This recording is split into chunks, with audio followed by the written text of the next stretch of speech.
Elina, vos entraste en su vida, en su pensamiento, no solo porque lo conocías como una figura del movimiento de los focolares, cofundador junto con Chiara de la obra de María, también hiciste una tesis doctoral sobre la figura de Foco, ¿no? Sí, en realidad yo tuve la posibilidad de hacer, viviendo en Roma, completar los estudios que tenía, haciendo la licencia y después el doctorado en antropología teológica.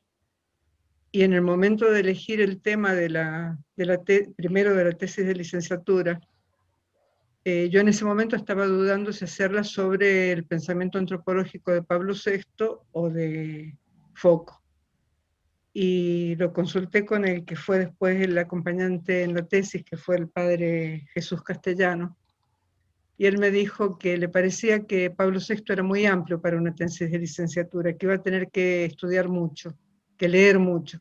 Y después yo lo bromeaba porque le decía, y usted no sabe en lo que me metió, porque Foucault tiene casi 100 obras escritas, libros, más todos los miles de artículos periodísticos, de opúsculos, de ensayos y demás, es muy prolífico. Y me entusiasmé mucho. Yo lo hice en ese momento sobre la persona humana como imagen de la Trinidad, en su pensamiento y en su experiencia. Y terminada la evaluación de la tesis de licenciatura, el decano, que era uno de los evaluadores, me sugirió que continuara en una tesis doctoral para demostrar que ese pensamiento se podía traducir en la vida concreta. Yo me quería volver a Mendoza porque quería devolver algo de las ayudas que había recibido para estudiar y desistí. Le expliqué el porqué, pero estando acá se necesitaba algún título de doctor en teología. Y bueno, en ese momento el obispo, que sabía que yo iba a continuar trabajando en el tema de Foucault, pero por un gusto personal, me propuso que lo hiciera como tesis doctoral. Entonces la tesis doctoral fue sobre la Trinidad como modelo social en el pensamiento de Foucault. Y bueno, a raíz de eso, yo he tratado, es decir, es un personaje que a mí me cautivó desde el momento mismo en que lo conocí. Entonces, siempre ha sido mi libro de cabecera. Quien me conoce sabe que tengo las citaciones de él muy a flor de piel, porque es un poco un compañero de camino, ¿no? Así que bueno, esto es... Elina, y dijimos que sí. era un ciclo de charlas. ¿Cómo vamos a organizar? Así le contamos a nuestro público cómo hemos organizado este ciclo, cómo lo hemos Sí, dividido. hoy la idea es hacer una presentación general de él, de su vida, de su pensamiento, de algunos aspectos de ese pensamiento, dividirla hoy en dos partes, que podemos hacer como está disponible, a que hagan preguntas o pidan aclaraciones a través del chat. Se puede hacer un momento de pausa, que yo les diría cuándo sería en ese momento, y después seguir en el día de hoy con foco después del encuentro con Chiara en el 1948, ¿no? Es decir, ya como personaje de la obra, porque el otro día le comentaba recién que una persona me decía como que Foucault había empezado a existir en el 1948, ¿no? Él llega al encuentro con Chiara con un gran bagaje cultural, doctrinal, de vida, de experiencias, ¿no? Entonces eso veríamos en esta primera parte. Y las otras dos, que serían una en octubre, en agosto y otra en octubre, veríamos algunos aspectos más concretos, estos de la traducibilidad. Es decir, algunos aspectos del pensamiento de él, que pueden parecer teóricos, pero que no lo son, que es la relación de la persona humana con el Verbo encarnado, con Jesucristo, y después con la Trinidad, y cómo esto, la tercera, cómo se traduce en la vida social, política, familiar y económica. Bien. Un poco esta sería Bien, el plan. entonces hoy, para recordar cómo vamos a avanzar hoy, les solicito a quienes quieran hacer preguntas que las vayan dejando en el chat, ¿no? Escritas, así podemos después de esta pausa hacer este momento de preguntas y respuestas.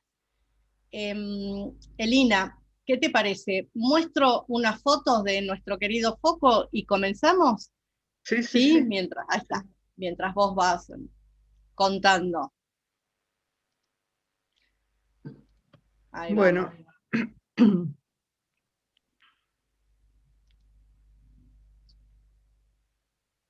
esto, empezamos acá, esto es la ciudad donde nació Foco, Tivoli, en realidad esta es una vista desde lo alto, que está en la provincia de Roma, a unos 25 kilómetros más o menos de la ciudad de Roma. Él nace ahí en esta ciudad en el 1894, en septiembre del 1894. Yo hago un paréntesis para decirles que voy a tratar, no sé si lo lograré, de sujetarme a un texto escrito para ser un poco ordenada y decir todo lo que quisiera decir. Él nace, como les decía, el 24 de septiembre de 1894 en el seno de una familia realmente pobre. El papá era un albañil, la mamá él mismo la describe, el papá un albañil y además desde el punto de vista de la fe profundamente creyente.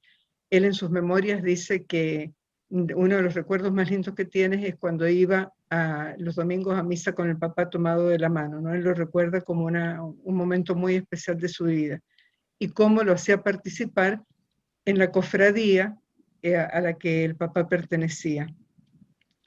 La mamá era una persona, él mismo la define como una persona que si bien era analfabeta, dice, depositó en sus hijos los gérmenes de la ciencia de Dios, ¿no? Una persona silenciosa, muy sacrificada, pero que él en su diario incluso, cuando muere la mamá, hace un perfil de ella realmente precioso.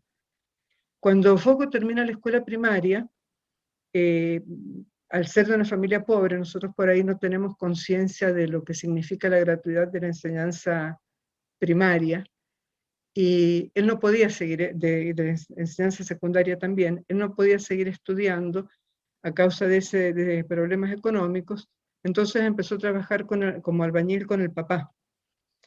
Él le pagaban semanalmente, y con lo que él ganaba, se compraba unos folletitos en un kiosco para aprender francés por su cuenta.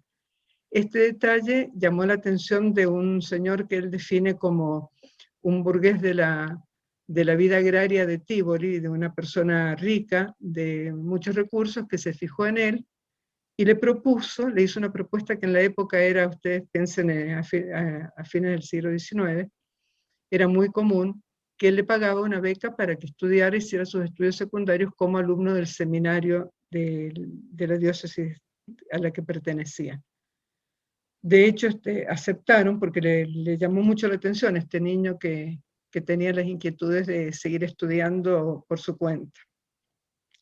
Así él entra en el seminario con esa finalidad. Todo esto él lo cuenta en sus memorias, que se llaman, que están en castellano, no sé si se podrán conseguir en este momento, Memorias de un cristiano ingenuo. Él entra en el seminario, pero cuando le falta un año para terminar, lo cierran el seminario y él encuentra alojamiento en un internado en Roma, que por ayuda de él ya siendo más grande, ayudando en este internado, él puede terminar sus estudios. Cuando termina sus estudios, consigue un trabajo en la misma ciudad de Roma, en el Ministerio de Justicia, pero esta época se interrumpe abruptamente porque en 1915 es convocado al ejército para participar en la Primera Guerra Mundial. Para él esto es un shock, ya lo vamos a ver más adelante, porque él era un pacifista convencido. De hecho, él en sus memorias dice que él estuvo más de un año en el frente, dice, sin disparar nunca hacia las trincheras enemigas por temor a matar un hijo de Dios, ¿no? Uno lo dice así, suena muy romántico, pero el tema es verse en esa situación. Si ustedes por ahí pueden haber visto algunas documentales o películas de lo que era la guerra de trincheras, porque que era una guerra prácticamente cuerpo a cuerpo, ¿no? Él, cuando sale del Ministerio de Justicia, lo mandan a la ciudad de Módena, porque como tenía estudios secundarios podía ser oficial para prepararse como teniente, y él mismo cuenta que inconscientemente en el sentido como un acto de inconsciencia, él escribe arriba del manual donde estaban todas las cosas que tenía que estudiar: aquí se aprende el arte de la estupidez, ¿no? Él siempre se ha referido a la guerra como una imbecilidad. En un momento dado dice, en el Parlamento, ya siendo diputado, dice, la guerra siempre, esto, ¿no? Una imbecilidad, como él dice, y el que la hace es un imbécil, pero nunca dice yo hago la guerra porque soy imbécil, sino que da algunos motivos que puedan parecer muy plausibles. En la guerra, en ese momento, él se ofrece para una misión de táctica, digamos, no agresiva, y es herido. Había que volar un reticulado, una red, y sufren un ataque enemigo que a él lo hieren muy gravemente, y tiene que ser retirado del frente. Está más o menos poco más de un año en el frente. Él está 3 años, primero internado en Milán y después en Roma. ¿Esto por qué es importante? Porque esos 3 años en los que él está internado aprovecha para estudiar estudia letras y filosofía. Cuenta él como anécdota también que cuando lo trasladan a Roma, que el hospital, la reina Margarita había hecho de su residencia un hospital, que es donde está hoy la actual embajada de los Estados Unidos en Roma. Ese es el predio. Él ahí estudiaba y la reina iba a visitar a los soldados heridos, y después de unos años que se lo volvió a encontrar, lo reconoció como el oficial que siempre estaba estudiando. Él en ese periodo tuvo 12 operaciones. Piensen, yo les estoy hablando alrededor del año, entre los años 16 y 19, para que sepan para que uno se imagine lo que significan 12 operaciones, herido en una pierna y en una mano. De hecho, le quedó siempre el defecto, sea en la pierna que en la mano. Y la carnicería que era en algunos momentos ese tipo de operaciones. De todos modos, él ¿no? Aprovecha ese tiempo para estudiar.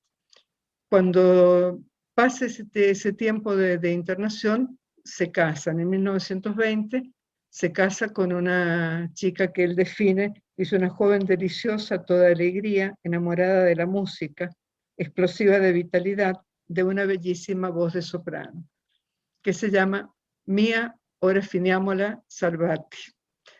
Los papás le pusieron ese nombre, Ora Finiamola, para el que sea italiano quiere decir ahora acabémosla, porque son 10 hijos.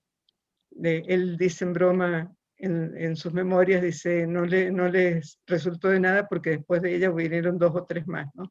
Pero en total son 10 hermanos. De todos modos, ahí se traslada a Roma, ya va de Tivoli, se queda en Roma, y en esa época, alrededor del año 20, es que lo conoce a un sacerdote, don Luigi Sturzo, que funda el Partido Popular, es decir, se interesa mucho en la política.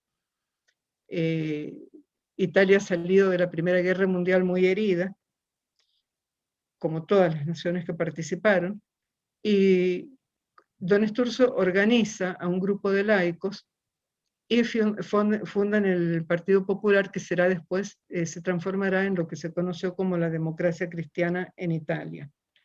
En esa época también conoce y profundiza su amistad con otro personaje muy importante de la época, Alcide de Gasperi, que después fue primer ministro de Italia después de la Segunda Guerra Mundial.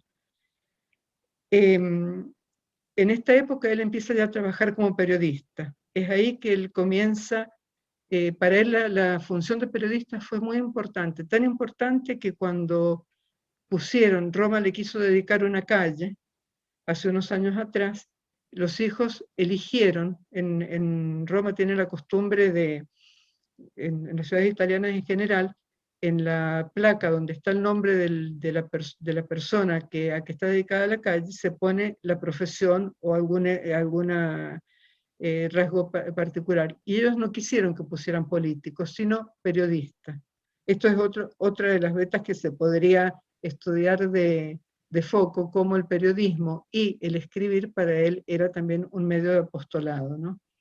Pero no, vamos a ir circunscribiendo porque no se pueden tocar todos los temas. ¿Qué pasa? Que él tiene como escritor y como periodista tiene contrastes muy fuertes con el régimen que estaban haciendo en Italia, que era el régimen fascista. Cuando en el 1924 es asesinado un político relevante, Giacomo Matteotti, alguno que pinte canas, se acordará que había una película, el caso Matteotti, en los años 60, por ahí 70. Y él es uno de los pocos que denuncia abiertamente a Mussolini y al fascismo como autores del asesinato de Matteotti. Lo llevan a juicio, lo procesan por este problema, lo acusan y lo condenan. La condena que él tendría que haber recibido, de acuerdo a las leyes, era de exiliarlo, expatriarlo. Solo que se encuentra que una ley del mismo Mussolini lo salva, porque no se puede condenar a ningún héroe ni mutilado de guerra. Y Foucault era héroe de guerra porque le habían dado la medalla al valor militar, una medalla de plata, y era mutilado de guerra. Pero lo echan del círculo de periodistas y se queda sin trabajo.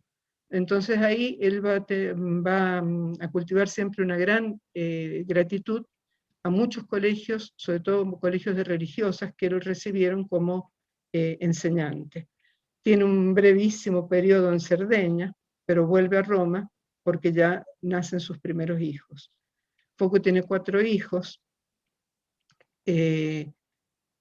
Ustedes habrán visto, de la que tengo seguridad porque la vi el otro día en una comunicación, es la hija menor, Bonizza, la única mujer.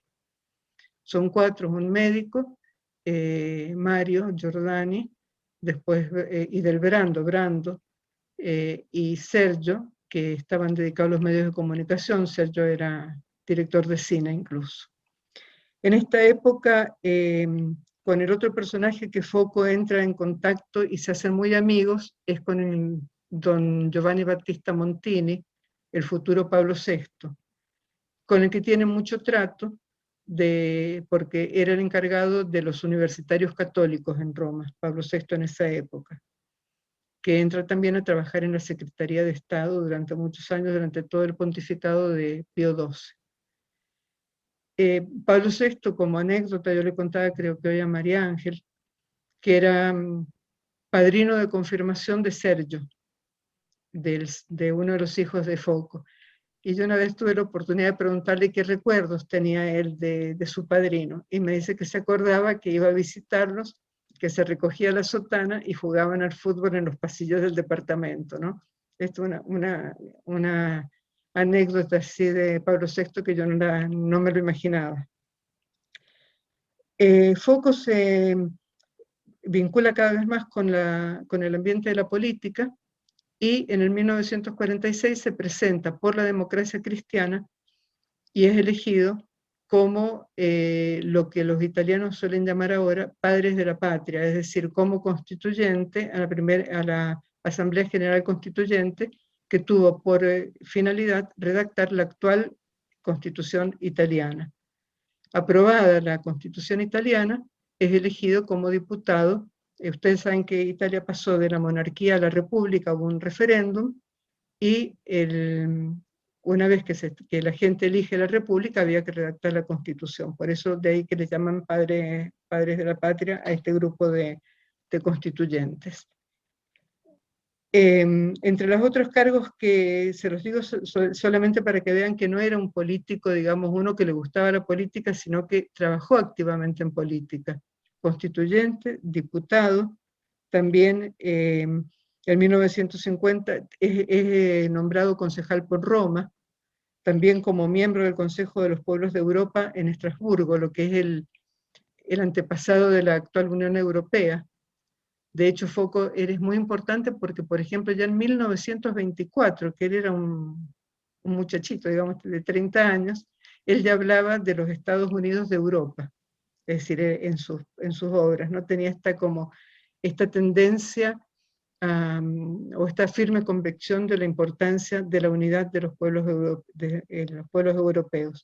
Es más, en el Parlamento, en un momento dado, cuando trata del tema se trata de la creación de la OTAN, si podía entrar Rusia o no, él defiende la entrada de Rusia en la OTAN. Y en eso el primero que está de acuerdo con Foucault, él, por la democracia cristiana, es el presidente del Partido Comunista de aquel momento, Palmiro Togliatti, que era un personaje realmente muy importante. Es decir, es uno que en la política supo crear estos consensos con personas que pensaban totalmente distinto a él. Esto lo vamos a ver más adelante porque es un rasgo muy importante de él. Durante su mandato como diputado presenta varios proyectos, los más importantes son siempre dirigidos al tema de la paz, sea por la finalización de la guerra en Corea, sea por la creación de la OTAN como instrumento de paz, no como instrumento de guerra, y otro que no prosperó en su momento, pero con un diputado de la oposición presentaron un proyecto, el primer proyecto que se conoce en Italia sobre la objeción de conciencia, ¿no? Que también le valió un poco el malestar del propio partido porque no se concebía, el otro era socialista, que pudieran presentar un proyecto juntos, ¿no? En eso Foucault miraba el interés de la sociedad, no el interés del partido. Esta ha sido una característica muy fuerte y muy reconocida por todas las personas que lo han conocido, ¿no? No tener compromiso partidarios, sino con la sociedad. Pasamos un poco ya a la personalidad de él. Les digo, sí, les decía recién que escribió un centenar de libros, 93 han sido publicados, y un montón de artículos, colaboró con unas cuarentena de revistas, fue director de algún diario, de alguna revista también, de hecho era director de la revista Fides cuando conoce a Chiara, y para engancharla un poco, ya lo vamos a ver, para no perder contacto con ella, le pide que le escriba un artículo de lo que habían hablado para esa revista, ¿no? Y así es como mantiene el contacto primero con Chiara. El 2 de junio de 1958, Foucault escribe en su diario: siempre quise alcanzar a Dios porque estuve siempre hambriento de vida. Yo que he descubierto en el contacto con él, que no solamente estuvo hambriento de vida, sino que se manifestó siempre como una persona llena de vida. De hecho, uno de sus biógrafos, Robertson, un inglés, el primero que escribe una biografía más completa de él, dice que él cuando lo entrevistaba, le impresionaba como un solo hombre había podido hacer en su vida tantas cosas y hacerlas bien, ¿no? Yo ahora, en este último tiempo, realmente volviendo a tomar algunas, por ejemplo, el otro día tomaba una de sus obras, El mensaje social del cristianismo, que en el 2001 se unió todo en un libraco muy gordo, y volviendo a verlo, yo decía realmente qué impresionante la cultura que tenía, ver por todo el aparato crítico, todas las citaciones y demás, que no lo había valorado antes. Me daba cuenta de decir cómo es como que se van descubriendo cada vez más facetas aún de esto, ¿no? Él decía que había que hacer las cosas, ser competente en lo que se hacía. Un cristiano tenía que ser competente en su trabajo. Esto era una cosa que para él era como casi una obsesión. Y ustedes piensan, no existían las computadoras. A mí eso siempre me ha admirado. Cómo ha escrito tanto, cómo a mano, con el defecto que tenía en la mano, a máquina. Ustedes, algunos habrán leído una obra de él muy bonita, algunos de los que saben italiano, que se llama La República dei Marmocchi, que sería un poco la República de los Mocosos, donde cuenta su vida familiar, Y él cuenta que mientras él trabajaba tenía los hijos subidos, uno en su falda, el otro en su cabeza, el otro... Sí, una persona que normalísima desde su punto de vista de vida familiar y demás, pero con una capacidad de trabajo enorme, impresionante. Pero sobre todo con este deseo de hacerlo bien. ¿Cuál es el motor de la vida de Foucault, este hambriento de vida? Una cosa que se distingue muy bien en él es el amor apasionado por Dios y como consecuencia de este amor apasionado por Dios, el amor apasionado por el ser humano. Acá permítanme que les haga una salvedad para que nos entendamos bien. Yo es muy probable que durante todo el tiempo que hablemos yo me refiera a hombre. Cuando hablo de hombre, de formación profesional, me refiero al ser humano genérico, a la humanidad. Cuando tengo que hacer una distinción, me refiero a varón o mujer. Esto quiero que quede claro que es inclusivo el término hombre como humanidad, ¿no? Cuando digo que Foucault, el centro de su amor era Dios, y por lo tanto el amor al hombre como resultado, como indisolublemente separado del amor a Dios, me estoy refiriendo obviamente al hombre genéricamente, varón y mujer, al ser humano. El gran amor de la vida de Foucault fue Dios. Todo lo demás era derivado del amor a Dios. Esto en el diario de él, que yo espero con todo el alma, y quien me conoce lo sabe, que lo vuelvan a traducir, que lo vuelvan a imprimir en la última versión más completa de los años 2000, porque realmente es una joyita que yo creo que es imperdible leerlo, realmente.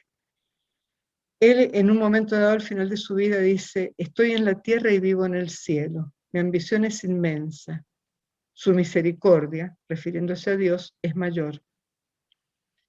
Lo amo tanto. Los hombres pueden traicionarme, calumniarme, matarme, pero tengo a Dios y los amo sin depender de ellos. Soy de Dios, no necesito otra cosa. E incluso en un momento dado dice: no es necesario, Señor, que yo redacte la lista de mis necesidades, que es sin fin. Basta decir que tengo necesidad de ti.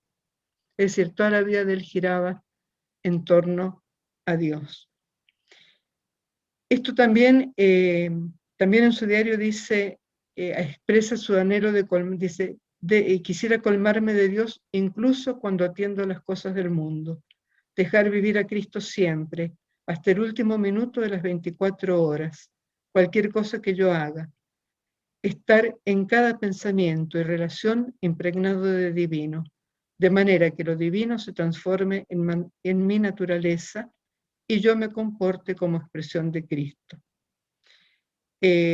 Ahora él aclara que amar, dice, no es solamente probar un sentimiento, sino quiere decir nacer a la vida del amado haciéndose su voluntad. O sea que otra de las deseos ardientes de Foucault era ser voluntad de Dios. Es más, dice en un momento dado que basta tener el contacto con Dios en su diario para que irrumpa la angustia de vivir. Él no se concibe alejado de Dios, apartado de Dios o sin girar su vida alrededor de Dios, o mejor dicho, en Dios. La otra característica es que para Foucault el amor a Dios nunca va separado del amor al hermano. Es un poco en la línea de San Juan, ¿no? El que dice que ama a Dios a quien no ve y no ama a su hermano a quien ve es un mentiroso. Es decir, la prueba del amor a Dios para Foucault está siempre presentada por el amor al hermano. Yo no puedo separar, no puedo encerrarme, es decir, y va a ser una de las cosas que lo va a mover a decir que el cristiano no puede desinteresarse nunca del otro, porque si ama a Dios, tiene que amar al hermano, no hay otra posibilidad para él. Es más, dice, te contemplas a ti mismo y no ves más nada en el diario, ¿no? Dice, ves al hermano y contemplas a Dios, porque él habla siempre del hermano como imagen de Dios. Sobre esto vamos a volver más adelante porque es una de las de los ejes del pensamiento y de la vida de Foucault. El otro dice, para mí es Dios en efigie, dice, él utiliza esta palabra.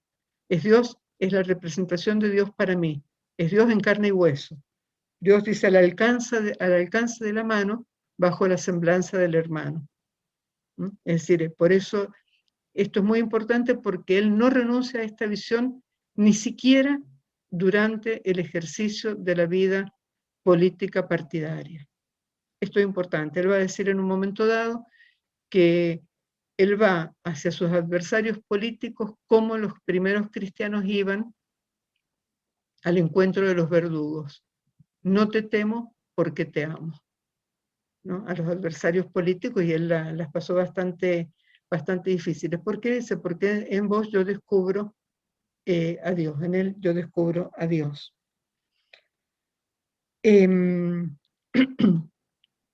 También escribe, les leo porque pienso que las palabras de él dicen mucho más de lo que yo pueda decir. Experimento que el Padre, con su divinidad, esto al final de su vida, y belleza y alegría viene a mí no solo a través de la Eucaristía, sino también a través del hermano que hace de sacramento de Dios. Y para Foucault, amar al hermano significa hacerse el otro. Nosotros hoy diríamos a lo mejor hacerse uno, hacerse el otro. Y él dice, el otro, como tal, como que en el mundo puede ser el diferente, el enemigo, cesa porque de dos se hace uno. Es decir, si yo veo al otro como hermano, aunque sea mi enemigo, deja de ser mi enemigo. En esta misma línea, sostiene que servir al otro no es una obligación, sino que es un derecho. Después más adelante él explica. ¿Por qué? Porque para Cristo, Cristo vino no a ser servido, sino a servir. Y el cristiano no tiene otra medida para su amor que la misma medida de Cristo. Es decir, él lo va a expresar más adelante como yo debo ser, mi aspiración es ser, lo que él dice en latín, alter Christus, otro Cristo. O como Pablo diría, tener los mismos sentimientos de Cristo Jesús. Si quieren, vayan y léanse la carta a los Filipenses, capítulo 2, del 5 al 11, y ahí van a encontrar, o desde el principio al 11, van a ver qué significa tener los mismos sentimientos de Cristo, que para esto, para Foucault, es imprescindible. Pero este servicio, ¿por qué lo destaco?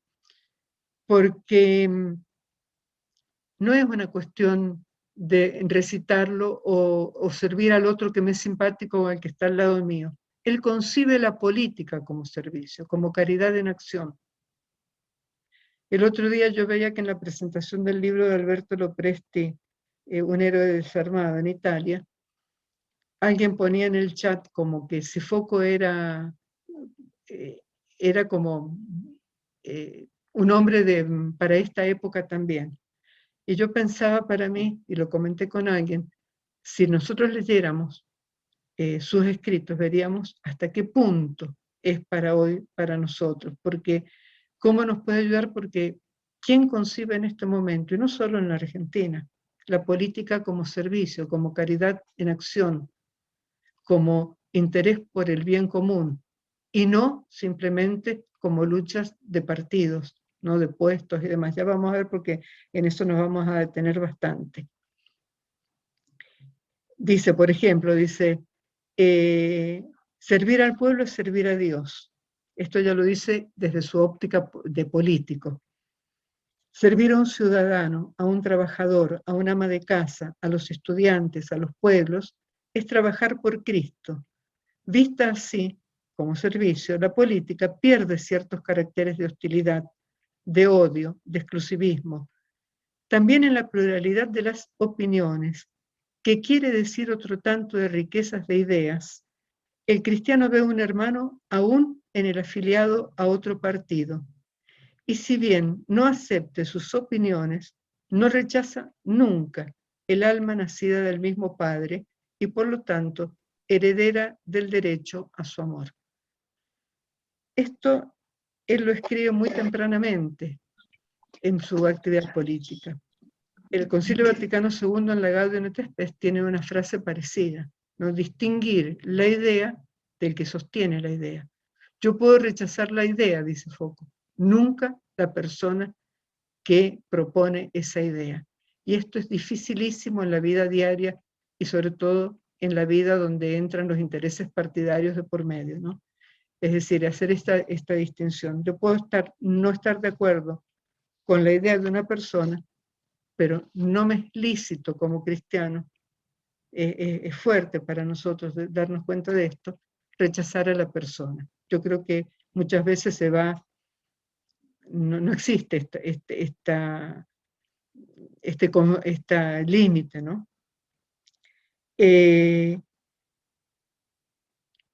Fíjense que para él el amor al otro, o el ver a Cristo en el otro, que es una de las cosas que vamos a ir profundizando, puede sonar romántico, pero yo les quiero leer 2 textos que él escribe en la época en que estaba en la trinchera, para significar lo que significa el amor aún al enemigo, no el amor sentimental. Yo eso quisiera como, me siento como con mucha fuerza poder transmitirlo, porque él dice, por ejemplo, estando en la trinchera, cuando he visto un soldado húngaro o austríaco en la hendidura de una roca, o acurrucado en un foso de granada, yo no lo he sabido odiar.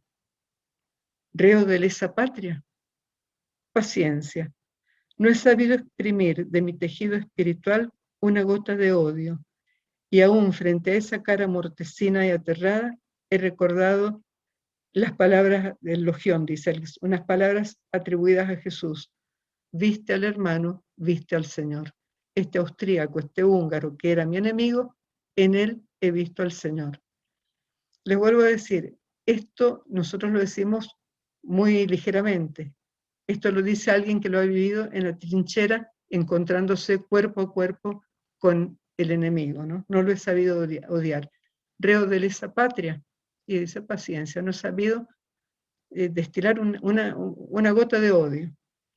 Y después escribe que su experiencia de guerra, dice, muy poéticamente, dice, ven, hermano desterrado, abracémonos. Donde quiera que estés, como sea que te llames, cualquier cosa que hagas, eres mi hermano. ¿No me reconoces? La naturaleza te puso en otro lugar, hecho de otra manera, dentro de otros confines. Eres quizá alemán, francés, inglés, eslavo, turco, tártaro, japonés. Eres quizá amarillo, oliváceo, negro, cobrizo. ¿Qué importa? Eres de una patria diversa. ¿Pero qué vale? Bajo las clasificaciones y falsedades sociales, tú eres el alma que Dios creó hermana a la mía, a la de todos los otros. Único es el Padre. Y eres, como cada uno de nosotros, un hombre que sufre y que quizá hace sufrir, que tienes necesidades más que facultades, que tropiezas, oscilas, te cansas, tienes hambre, tienes sed, tienes sueño, como yo, como todos. Eres un pobre peregrino. Ven, hermano, en ti reconozco al Señor. Libérate y desde ahora, como hermanos que somos, abracémonos. Les vuelvo a repetir, piensen en una trinchera de guerra. Yendo ya a otra característica no es otra, es profundizando un poquito estas características de la personalidad de Foucault, él tiene una manera de definir al santo. Él dice que el santo es un cristiano con la espina dorsal, es decir, que está siempre de pie. Así como, y define a su vez el cristiano como uno que todo el mundo uno que todo el día se compromete. Sobre esto vamos a volver, porque es muy importante en la vida de él.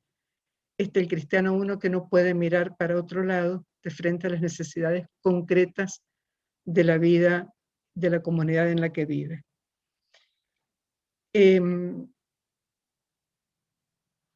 Hay un filósofo argentino, Héctor Mandrioni, quizá alguno de ustedes ha leído algo de él, que dice, tiene una frase en un libro que se llama La vocación del hombre, que nuestra vida es hija de nuestros encuentros.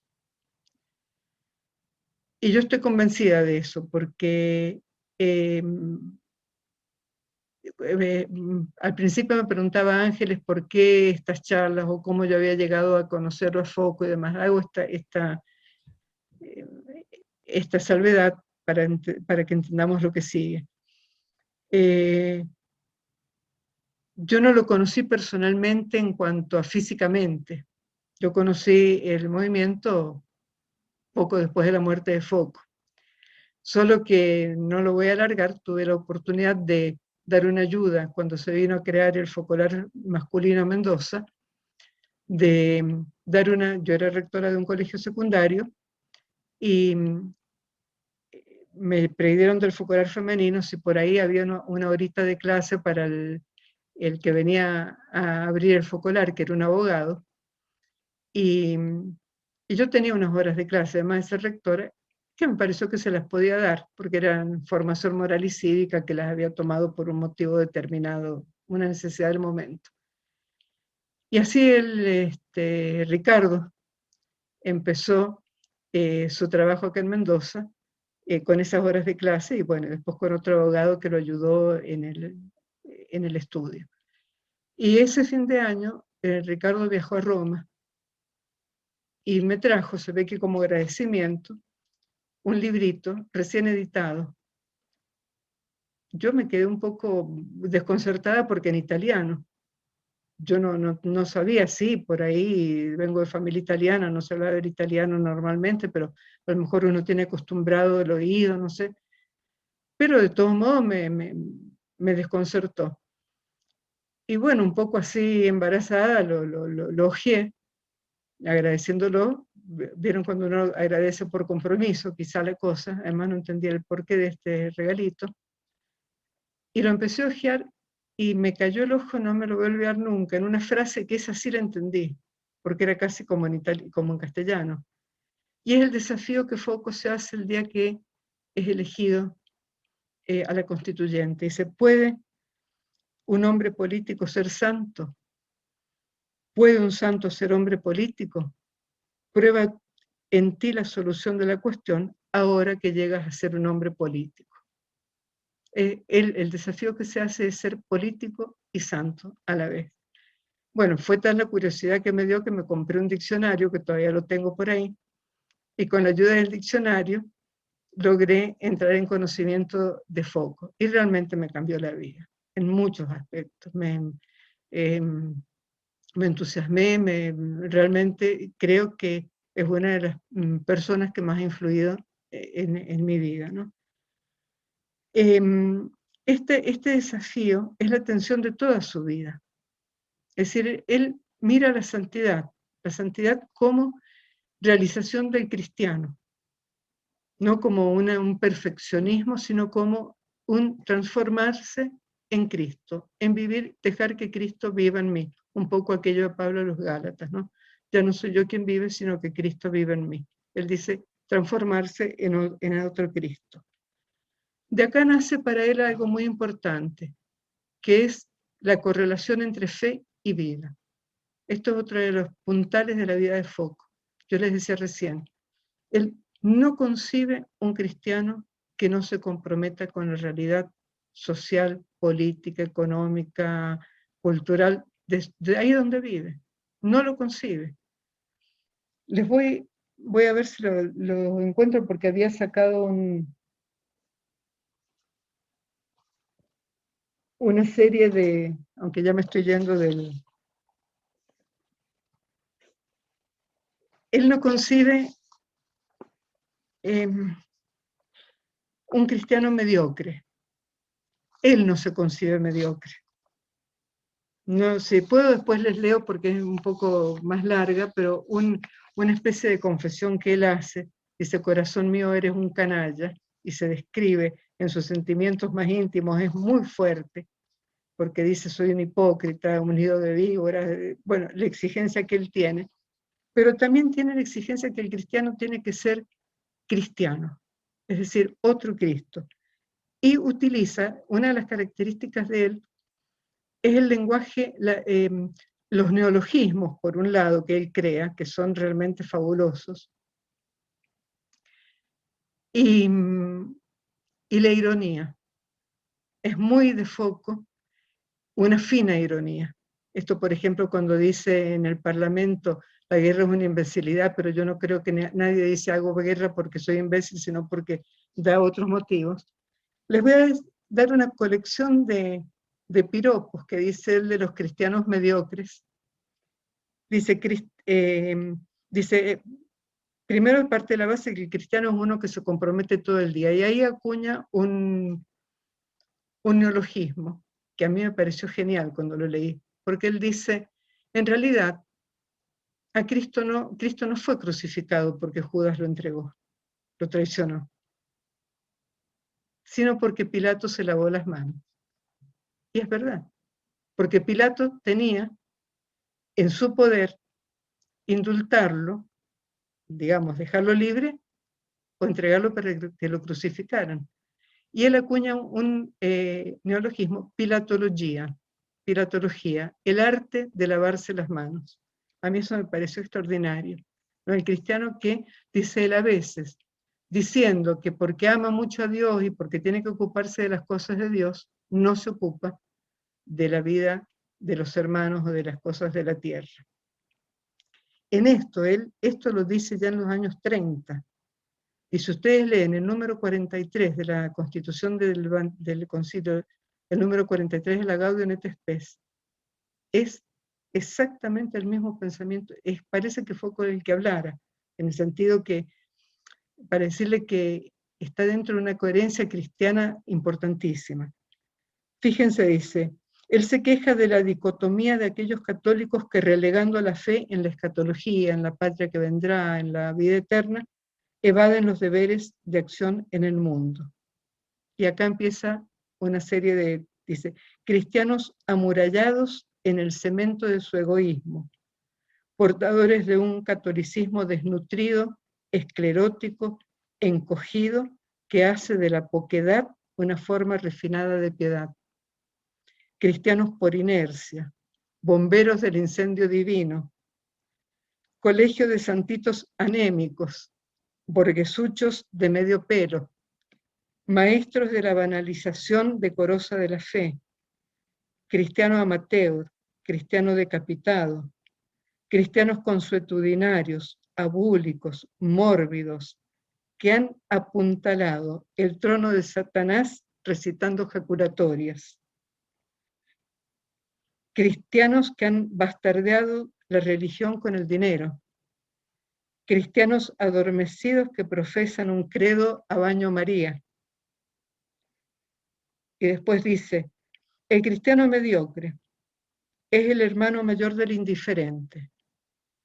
En nombre de Dios, que es amor, destiñe en el gris todo lo que toca, culpa y virtud, equivocación y razón, iglesia y mundo.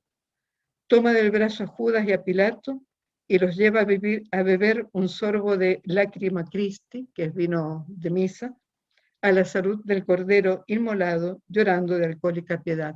Esto es una ironía enorme para decir que se compromete con el mundo, que baja compromisos, que es una de las cosas que él nunca ha logrado hacer.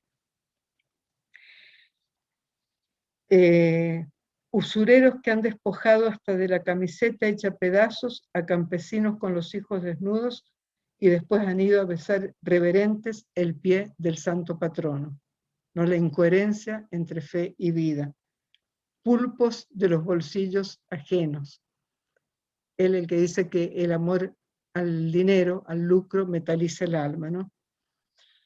Para decirles que la intolerancia que él tiene de un cristianismo mediocre, pero el primero que se exige es él, ¿no? Es decir, eso es importantísimo, porque no es que está mirando la paja en el ojo ajeno, sino que él se desespera porque seamos capaces de un cristianismo coherente.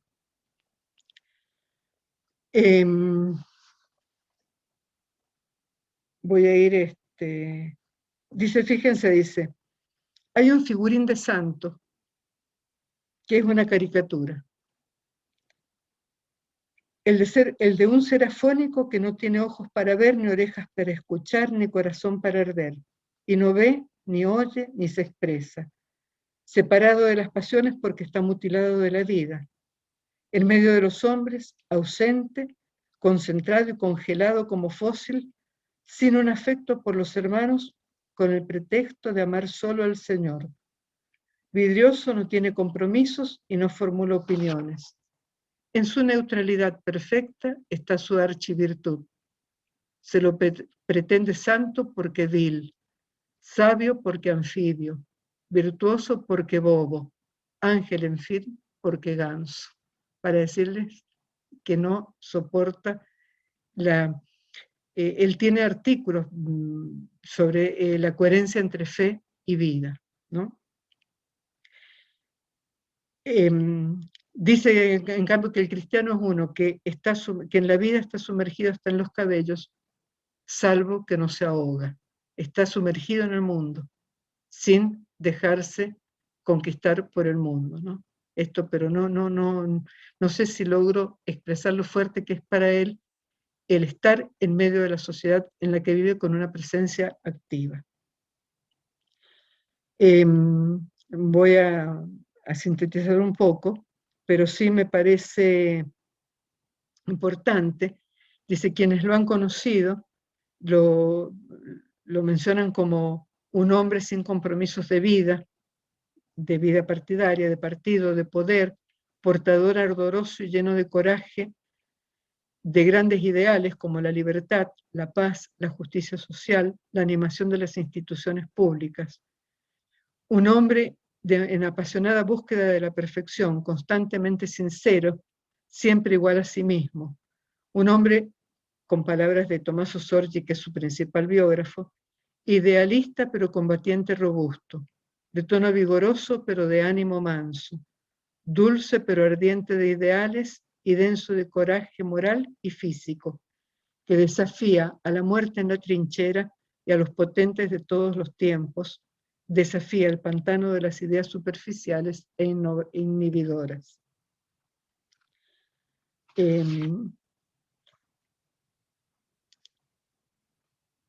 Voy a ir volviendo al tema principal de esto, que es el de la política. Él considera la política, dice, es en el más digno sentido cristiano una servidora y no debe jamás convertirse en patrona, no hacerse abuso ni dominio. Aquí está su función y dignidad, en ser servicio social, caridad en acción. Quien preguntaba el otro día si es un hombre para nuestra época, yo creo que con esta sola frase ya se puede intuir, ¿no? Que es servicio social, caridad en acción, que no tiene intereses de partido, sino que para él el bien común está por sobre todo interés personal. Y no en forma teórica, en forma práctica, porque les decía recién, el hecho de haberse unido a adversarios, lo pongo entre comillas, políticos, para presentar proyectos de ley en común, no fue bien visto dentro del partido. Y eso le costó una reelección, de la cual se supo retirar. No, esa es otra cosa que lo define muy bien para esta época. No es uno que estaba apegado y agarrado de los cargos públicos. Él en el 1953 decidió, él no iba a presentarse a la reelección porque se daba cuenta que lo habían dejado solo en su propio partido por ser pacifista, por ser tener la capacidad de trabajar con otros de otros partidos. Pero dice, otra persona le hace reflexionar, dice, dejemos que sean las personas, la gente, el pueblo el que decida. Y de hecho no lo eligieron. Y él no dijo, bueno, me presento en la próxima. Se retiró de la vida partidaria, de la política partidaria, y se dedicó de seguir haciendo acción política a través de sus escritos, de su vida, de sus obras, y además creando después, más tarde, los centros de formación para políticos, el famoso Centro Santa Caterina, que fue un poco el puntapié inicial de lo que hoy conocemos como el Movimiento de Políticos para la Unidad. Es decir, pero él se salió de él, es decir, no, cuando uno ve actualmente, y no solo acá en la Argentina, que se presentan siempre las mismas caras. Bueno, yo la otra realidad que conozco un poco es la de Italia. Yo digo siempre que somos hijos de los italianos. Se enojaban, pero bueno, es así. Tenemos muchos de estos vicios en común también, de el político que es siempre el mismo, el partido que está por sobre el bien común y todo este tipo de cosas. En eso fue realmente un contracorriente. Una última cosa para después dejar un espacio y poder, si hay alguna pregunta, y después ir a... Hay mucho más para decirles, digo. Una de las cosas que... Esto que les decía, para Foucault no existe el cristiano en iglesia y el político en el parlamento. El cristiano y el político cristiano es político y es cristiano siempre, esté donde esté, ¿no? Les leo directamente, dice, las paredes de la fe no se circunscriben y se agotan entre las paredes domésticas, ¿no? Dice, el hombre como fiel es iglesia, como ciudadano es Estado, y coherente consigo mismo, no suscita contrastes entre sí, creyente, y sí, ciudadano. En la oficina y en el trabajo es siempre cristiano. En la plegaria y en la iglesia es siempre ciudadano. Es cristiano incluso cuando está en el Parlamento, y el Parlamento está en la iglesia, si quien se sienta allí lo hace como seguidor del Evangelio. Él dice, yo no me puedo poner la fe como un tapado, como un sombrerito, como un delantal que salgo y me lo dejo colgado detrás de la puerta, ¿no? Es decir, es necesario ser coherente. Bueno, dice, el cristiano que no se interesa por las cuestiones de la comunidad sería un siervo perezoso y por lo tanto inicuo, y el bien no realizado se le debería computar como mal realizado, ¿no? Esto de la pilatología, de mirar para otro lado. El bien que no hago se me puede computar como mal hecho, digamos, por omisión, el pecado de omisión. Y dice que el cristiano que no es necesario hacer grandes discursos para estar en política o para renovar la sociedad, sino es como el corazón, que es silencioso en el organismo, sin hacer ruido, sin discursos de teología, dice él, cumple su función y da vida a todo el cuerpo, ¿no? Esto es una cosa que él repite muchísimo. Cuando hablemos de la política voy a decir algunas otras cosas para que no... él habla del amor y se queja de las personas que se ríen porque dicen que el amor es una blandura femenina o sentimentalismo senil. Y él dice, habla de amor en política, dice, el heroísmo es el metro de ordinaria administración del amor. Es decir, no hay nada más heroico que amar a aquel que es tu adversario político, ¿no? Dice, de hecho, él escribe en su diario, dame el arte de amar y amar cuando se me comienza a odiar, ¿no? Lo está diciendo desde la propia experiencia. Y la última cosa que le digo con respecto a esto, dice, un cristiano que ame en la iglesia y odie en el ágora, en la plaza, en la vida pública, es un monstruo de doble cabeza. Y los monstruos son religiosa y socialmente repelentes, ¿no? Esta dicotomía entre fe y vida.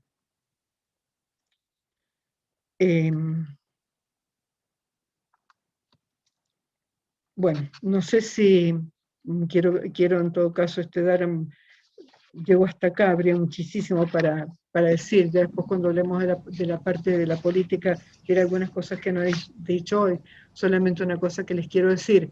Él, por ejemplo, siendo parlamentario, él dice, sea tu hablar sí, sí, no, no. como dice el Evangelio, ¿no? Dice, porque la palabra está hecha para comunicar, ya después se los voy a leer, cuando lo encuentre lo voy a leer, dice, está hecha para comunicar el pensamiento, no para ocultarlo. Dice, no para aturdir los cerebros con... Y yo pensaba, él lo está diciendo como parlamentario. Dice, y esto vale sobre todo para el Parlamento, para los que son los institutos del hablar. De hecho, Parlamento es esto. Dice, donde es muy fácil confundir los cerebros con las palabras. Y eso yo creo que se ve.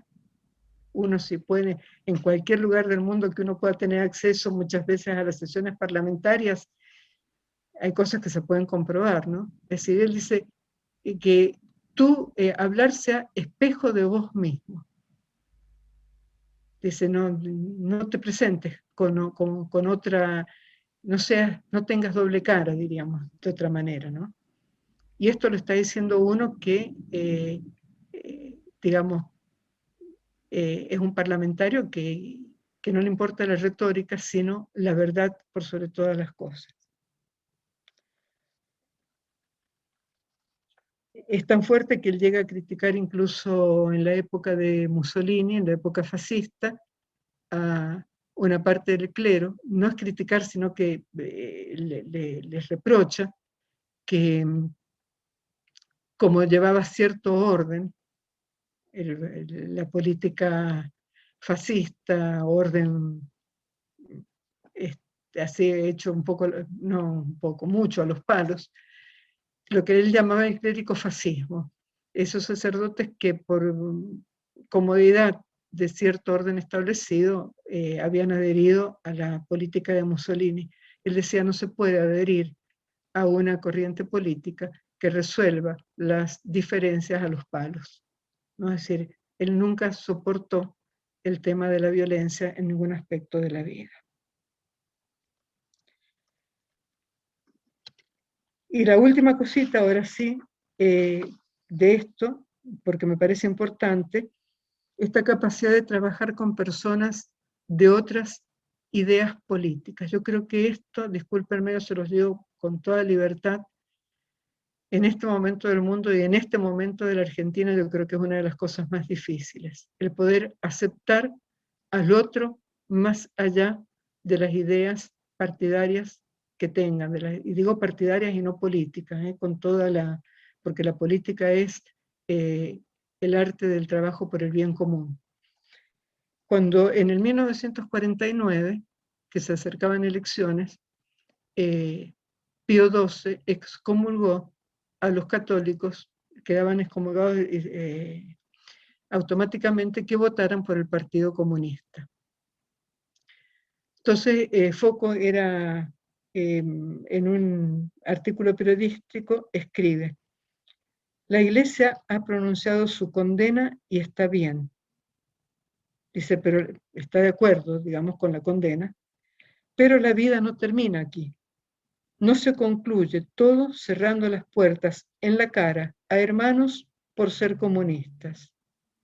En política, la democracia cristiana debe contribuir a hacerles ver que para construir una sociedad menos inicua no es necesario combatir a Cristo en su iglesia, que por el contrario se realiza una verdadera justicia actuando la revolución perenne del Evangelio. La comunión resolverá al comunismo y recuperará a los comunistas. Es decir, yo no estoy de acuerdo con la ideología, pero puedo trabajar por el bien común con personas que no piensen igual que yo. ¿Por qué? Porque el bien común está por sobre el bien personal, sobre el bien del partido. Por eso me parece que de actualidad, ya si Dios quiere, cuando veamos el tema específico de una política trinitaria, como la concibe él, vamos a entrar un poco más en detalle en estas cosas, ¿no? Bueno, no sé si yo no me he ido fijando si había alguna pregunta, si alguien ha tomado nota, María Ángel. Sí, Irina, gracias. Bueno, recordamos, se fueron uniendo muchos a esta hermosa charla que nos has hecho gozar de la personalidad, conociendo apenas ahora, recién me doy cuenta que estoy conociendo a Higino Giordani, nuestro querido Foucault. Em, Ahí les recordamos a quienes se unen que estamos iniciando con esta presentación que hiciste, que te repito, Lina, me ha hecho descubrir una faceta de este foco inimaginable. Estamos iniciando este ciclo de charlas. Hoy nos presentaste. Hemos dejado como varias puntas, ¿no? Ibas Sí, sí. diciendo, está la política cuando veamos esto, cuando veamos al político, cuando veamos el santo. Nos has dejado con el gusto, pero todavía no terminamos, ¿eh? Hay algunas cuestiones, más que preguntas, hay alguien que quiere saber cuáles son los libros o 5 libros que podrían empezar para conocer esta personalidad de foco. Tu presentación ha sido clarísima, esta es también otra cosa que me parece importante decir. Eh, Hemos visto entonces a un foco que fue héroe de guerra, que fue antes que nada estudiante, héroe de guerra, soldado, político, profesor, padre de familia, y después amigo personal de Pablo VI, constituyente, padre de la patria, concejal por Roma, diputado, miembro del Consejo de Europa, ¿no? De este incipiente, que presentó proyectos para trabajar por la paz, para el fin de la guerra en Corea, y quizás el primer proyecto de objeción de conciencia, ¿no? Junto con un socialista. Nos has hecho un paneo enorme, Elina. Ahora Perdón, nosotros... María Ángel, una cosa que, discúlpame que te interrumpa, pero que es muy importante para comprender, que me lo salté porque cuando él queda sin trabajo, que lo llevan, que trabaja en los colegios, después tiene la posibilidad lo llaman a trabajar como director de la Biblioteca Vaticana y lo mandan a Estados Unidos a hacer un curso de bibliotecología para catalogar toda la inmensa Biblioteca Vaticana, que hasta la digitalización fue la que él hizo en su momento. De hecho, todavía, no me he fijado ahora en estos días, pero había lo que le llamaban el Fondo Giordani, que era toda una cuestión de fotos y demás, que había sido catalogado con el sistema que él había implementado. Y en esa época él cuenta, de esa época, que el prefecto, el cardenal prefecto, el jefe último de la biblioteca, les concedía a los empleados 1 hora libre al día para que leyeran lo que quisieran. Era volverse loco. Para quien haya tenido la posibilidad de poner en pie en la Biblioteca Vaticana, no sabés qué hacer. Y él dice que, y esto es muy importante porque fue una influencia primordial en su vida, que él se dedicó a leer, como sabía latín y griego por los estudios que había hecho, a leer los primeros padres de la Iglesia en sus lenguas originales. Hizo 9 traducciones de obras de padres de la Iglesia. Y dice que encontró gigantes del pensamiento y de la fe, y que incluso el estilo literario que él tiene en mucho se asemeja al de algunos padres de la Iglesia, ¿no? De hecho, a él le tomaban el pelo porque decían que al principio, hasta que conoció a Chiara, lo llamaban el tertuliano revivido, porque era muy fogoso, esto que decía siempre que él le decían al principio el martillo de los herejes, el martello en italiano, y después pasó a ser el mantello, porque hubo toda una evolución en él también, ¿no? De darse cuenta del valor de la unidad que él no es que la descubre con Chiara, eso después lo vamos a ver, pero sí me parecía importante resaltar esto del pensamiento de los padres de la Iglesia. Ya después les voy a explicar por qué, pero no era algo que había omitido sin querer y es muy importante. Disculpame que te haya Gracias, Elina. interrumpido. Es un pozo sin fin esto. Sí, sí, sí. Está abierto el micrófono para quien quiera hacer preguntas o el chat, si lo quieren hacer por chat. ¿Te parece, Lina? Entonces hacemos un Sí, breve así momento como síntesis de esta primera parte. Después, si vos querés continuar. sí, sí, yo quisiera hacer algún tipo de pregunta o de comentario, de aporte que alguien quiera hacer, me parece que sería bueno que lo hagan, ¿no? Así que Si quieren poner en el chat el aporte, porque así es más ordenado también para hacer, por el chat acá del Zoom. Yo, lo que pasa, Elina, no sé el resto, pero yo quedé sin palabras. Nos has hecho descubrir un mundo de foco. Es mucho lo que hay que... Realmente, yo mientras veía estos días decía en qué me metí, porque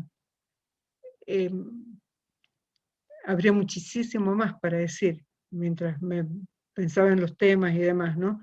Pero bueno, yo estaba viendo acá porque esto que preguntaban si es un hombre para nuestra época, voy a plantear yo un desafío en este momento, ¿no? Porque me fue el ojo a algo que lo vamos a volver a ver cuando veamos el tema de una economía trinitaria. Él siguiendo, por eso me acordé de los padres de la iglesia, ¿no? Porque él considera el valor social de la riqueza. Y ustedes saben que en estos tiempos se ha creado todo un debate sobre este tema, ¿no? Y dice, en la concepción cristiana, la propiedad no es, absolutamente hablando, propiedad. Es gestión de dominios que pertenecen a otro, que es padre de todos.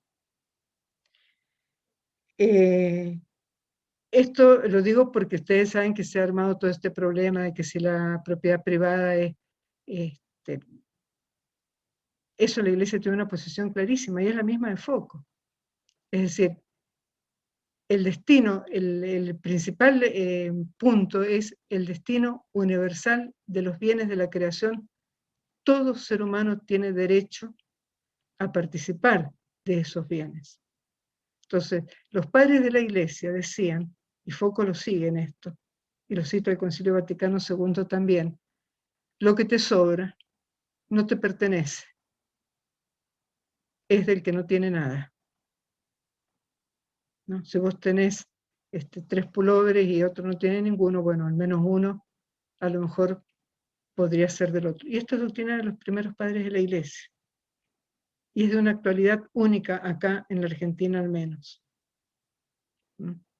Porque enseguida se puede tachar de ideología, de comunismo. Es cristianismo puro. Es hecho de los apóstoles. Vendían lo que poseían y lo ponían al pie de los apóstoles de manera que ninguno sufriera necesidad, ¿no? Es decir, cómo el Evangelio es siempre actual, es una realidad. Lo que pasa es que por ahí nos olvidamos de lo que el Evangelio dice, y Foco en esto lo tenía muy clarito. Fíjense que cuando él en un momento dado, alguien le reprocha en su época ya, que había dicho una de estas frases, y trabajando en la Biblioteca Vaticana tenía contacto con Pío XII en forma directa, y él le dice, Giordani, se han venido a quejar de usted. Y dice, es que lo que yo dije lo decía San Juan Crisóstomo. Y entonces en una oportunidad cuenta que Pío XII le preguntó, ¿y usted, Giordani, dónde estudió teología? Porque ustedes deben saber que sobre todo toda la obra de el mensaje social del cristianismo se usaba en los seminarios italianos para estudiar en una época. Y él le contestó con una simplicidad enorme, yo no he estudiado teología, yo solamente he leído la Escritura y los padres de la Iglesia.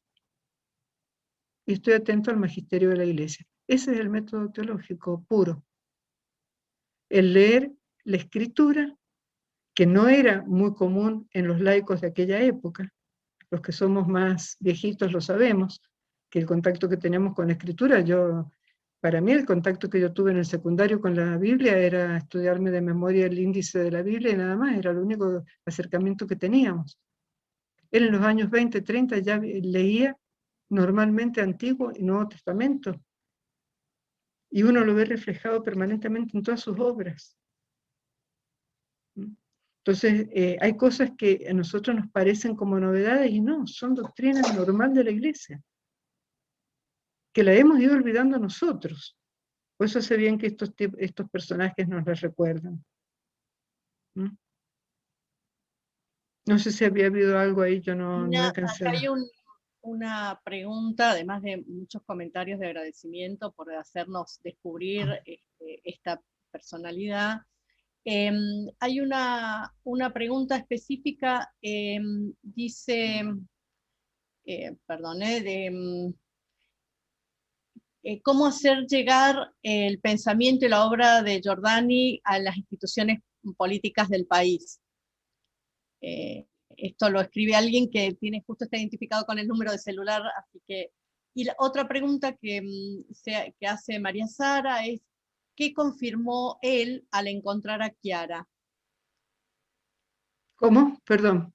¿Qué confirmó Foucault al encontrar a Chiara? Ahora lo vamos a ver en la segunda parte. Esa pregunta que hacen es la inquietud que yo tengo también. Les cuento una pequeña experiencia, porque un poco que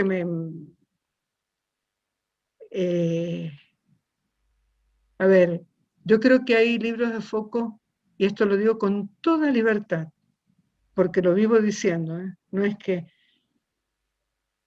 Lamentablemente nosotros en castellano no tenemos acceso a la mayoría de las cosas. En un momento dado, en los años 80, principios de los 80, se tradujo al castellano y se imprimieron una parte, en la primerísima edición del Diario Diario de Fuego, muy reducida, pero válida de todos modos, La Divina Aventura, que es un libro riquísimo, y Memorias de un cristiano ingenuo.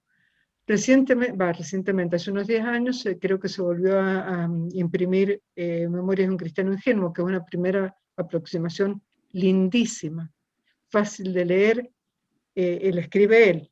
Ustedes saben que a él le pidieron que escribiera, y él no en el prólogo, al principio cuenta que decidió hacerlo como un acto de humildad, si se quiere, y tomándoselo un poco en broma, dice, porque se requiere mucha valentía para poner en la plaza, en la calle, las propias deficiencias, los propios límites, ¿no?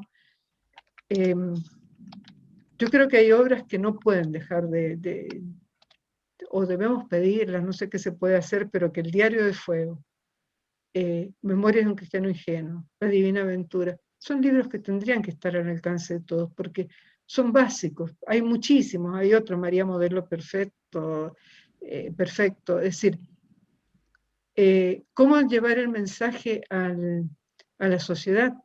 Yo le digo, mi experiencia personal es lo único que puedo hacer es a veces, por ejemplo, en su momento que he escrito alguna carta de lectores en el diario, por algún tema puntual, he puesto siempre alguna frase de Foucault. Pero yo les aseguro que si yo les diera traducciones que he hecho en el 2002, en enero del 2002, que yo estaba preparando la tesis doctoral, leí por primera vez entero el libro La Rivolta Morale, que él escribe en el 1945, inmediatamente terminada la guerra. Para mí fue un shock, enero del 2002, porque me estaba describiendo la Argentina del 2001-2002, pero tal cual. Yo le mostré, tan así que me puse a traducir algunos textos, se los mostré a un sacerdote, compañero mío de trabajo, y le entró una desesperación, dice, esto lo tendrías que mandar a los diarios. No, te imaginas que no podés mandarlo así nomás, no es una cosa ni te lo iban a publicar. Pero si yo se los leyera, algunos de ustedes lo deben tener porque yo el año pasado algunos les mandé, son impresionantes, es decir, es una actualidad increíble. Y que te hacen, te reflexionan con eso, tenemos que, qué sé yo, por ejemplo, una frase, esas frasecitas que se mandan por WhatsApp, que yo no sé si todos los que están acá las reciben, a veces da pena porque tenés que poner una frase cuando sería bueno poner un texto entero, qué sé yo, de 10, 12 renglones, aunque sea para que se entienda, porque te ayudan en la vida. El tiempo es arduo, se lo vive vilmente o heroicamente, la mediocridad no está concedida. Yo es una cosa que me lo digo todos los días esto, una frase de él que me impresiona. Es decir, por decir, yo creo que es una actualidad impresionante, que tenemos que descubrir lo que yo misma me pregunto. Yo quisiera saber cómo se puede hacer para llevar, yo lo he hecho así en ese sentido, mis alumnos, cuando yo me jubilé, el otro día leía, estaba ordenando unos papeles y leí el discursito que me hicieron y me cargaban porque decían, hemos transitado 4 años en el profesorado de Ciencias Sagradas con nuestro amigo invisible Gino Giordani, ¿no? Porque eran todos los apuntes. En antropología yo tenía siempre un motivo para poner una cita de foco. Y lo que tiene, que es concreto, es súper concreto. Tiene comparaciones, imágenes tan plásticas que sí, algunos dicen es difícil de comprender el italiano. No, no es tan difícil. Yo una vez le decía a un focolarín italiano, si yo que lo he entendido, ¿cómo no lo van a entender? Sí, porque un italiano puro, él mismo dice que él cuidaba mucho el estilo en un momento dado, al principio sobre todo, y trataba de imitar a los clásicos italianos, y además él era profesor de letras, o sea que era doctor en letras, entonces, pero es realmente riquísimo, y como experiencia de vida yo miren, discúlpenme que me alargue, pero cuando yo tenía que defender la tesis, a último momento me cambiaron a uno de los profesores del tribunal. Y lo supe ya estando en Roma, que me lo habían cambiado y yo tenía que tomar contacto con él. Él ya había leído la tesis, era unos días antes de la defensa, entonces el padre de Jesús me dice, le digo, ¿a usted le parece que yo me tendría que presentar para no encontrarme ese día de la defensa, que él al menos nos veamos la cara? Yo lo conocía a él porque era profesor de la facultad. Y es un sacerdote que todavía trabaja en la Congregación para la Causa de los Santos. Y cuando fui a presentarle, simplemente decía, yo soy fulana de tal, tengo la defensa tal día. Él estaba fascinado. ¿Y saben lo que me dijo? Este es el santo para el siglo XXI. Él no lo conocía, era un sacerdote francés. No lo conocía Foucault. Pero le impresionó no mi trabajo, le impresionó Foucault. Entonces eso es lo que yo creo que espero que se reactive un poco todo lo que está en torno a la causa y demás, pero sobre todo para que se lo conozca, porque santo es santo. Más allá de la proclamación o no oficial y demás, yo creo que ahora lo decía, después lo vamos a leer, ¿no? En el día de su funeral. Pero un modo, bueno, tratar con los medios que se tienen, de irlo conociendo y rezándole también para que nos conceda tener un poco este mismo fuego, esta misma inquietud que él, ¿no?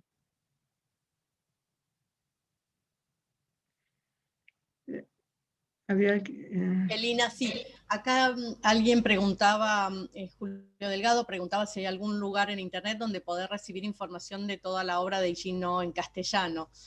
Yo ahí puse el link, dos el links. Centro Gino Giordani. El Centro Gino Giordano, exactamente, Giordani, que que está en español, una parte en español.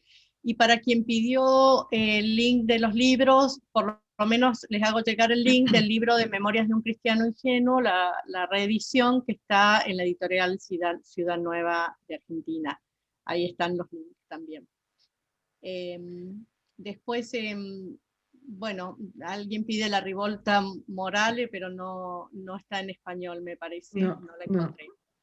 Te agradecen esta presentación porque nos ha ayudado a entrar en comunión con Foucault, eso también, y es iluminado la figura de este gran santo cristiano político, y podríamos nombrar, y ahora doctor en letras, que esto era un dato también importante. También quien dice que la relación con Foucault con sus adversarios políticos parece ser que la fraternidad pudo a la diferencia de ideas, ¿no? Qué difícil que sus compañeros de partido es lo que vemos en nuestra comunidad actualmente, ¿sí? Elina, no sé si hay otra pregunta u otra respuesta a esto que te estaba comentando. Si no, vos querés seguir adelante. Sí, vamos, porque el tiempo es el que es, ¿no? Pero yo tendría que ver... Hay gente que está pidiendo también tu material o las traducciones que vos tenés, después haremos llegar de alguna manera, si vos tenés algo para hacernos llegar, tomamos notas de quienes lo han ido pidiendo. Sí, yo lo que puedo ofrecer, tendría que revisarlo porque ahora me parece que había alguna repetición ahí, es el material que yo me había hecho para esta charla para ir estructurándome un poco. Con el tema de las traducciones que he hecho, no sé cómo moverme porque son caseras y porque yo no entiendo nada de lo que es derechos de autor y todo ese tipo de cosas, ¿no? Pero ya veremos, yo lo que pueda lo voy a poner se lo mando a la Coris, a vos, María Ángel, y después ustedes vean, porque sí, a mí lo que me interesa es que lo conozcan. Sí, sí. Eso, antes que nada, ¿no? Sobre todo porque es experiencia, pero yo acá quiero recalcar que es experiencia, no es que, bueno, vivamos, es experiencia basada en una fe muy, muy sólida, en un conocimiento, en un estudio, porque él es eso que él dice, hay que ser competente en la propia profesión, hay que ser competente también, saber, como dice Pedro, saber dar razón de lo que se cree, de lo que creemos, es decir, no es o estudio o vivo. Foco es el ejemplo concreto del conocimiento hecho carne, hecho vida. No queda solamente una cuestión meramente intelectual o en el caso del amor, una cuestión meramente sentimental. Entonces, vamos rápido a un aspecto que quizá conocemos más, que también eso lo pueden ver en Memorias de un Cristiano Ingenuo, bueno, pero no lo tienen ahora, ¿no? Yo voy a ir rápido para leer algún texto de él, que me parece más rico que lo que yo diga. Elena, ¿Saben? Sí. antes de continuar, para poder ordenar ahí, yo les pido después, al final, hacemos otro momento de intercambios o de preguntas para no interrumpir con el chat, que a veces nos puede sacar de la concentración de este momento tan importante. Entonces, al final, los que quieran recibir o material o la próxima invitación, para que nosotros se las podamos enviar por mail, si quieren dejar en el chat el mail, al final lo dejamos. Yo ahora voy a cerrar el chat por un momento, así podemos estar centrados en este momento de la charla. Bueno, yo creo que todos más o menos conocen cómo fue el encuentro de Foucault con Chiara. Es decir, ustedes piensen que él estaba a una semana de cumplir 54 años y Chiara era una muchachita de 28. Esto no es un detalle, porque habla también de la grandeza de alma de Foucault, ¿no? Es decir, si uno lo piensa, un político de renombre, un padre de la patria, digámoslo así, con todo el bagaje cultural, doctrinal que él tenía, un escritor importante, un periodista reconocido, es decir, con todos los títulos que él tenía, recibe en el Parlamento porque le piden que se puede recibir un grupito de personas, eso es sabido, que el movimiento estaba naciendo en Trento, había nacido en Trento, se estaba tratando de radicar en Roma, y él es muy cruel consigo mismo cuando va cruel, hace sincericidio, como dirían en sus memorias, porque él dice que de mala gana un poco se había dispuesto a recibir este grupito, que ya era un poco, dejaba perplejo porque era toda la familia franciscana que históricamente estaban divididos, estaban todos juntos ahí, ¿no? Un representante de los frailes menores, de los capuchinos, de los conventuales, un terciario, que históricamente se fueron dividiendo. Estaban todos juntos para ir a hablar con él, que él les hace una broma con respecto a esto, ¿no?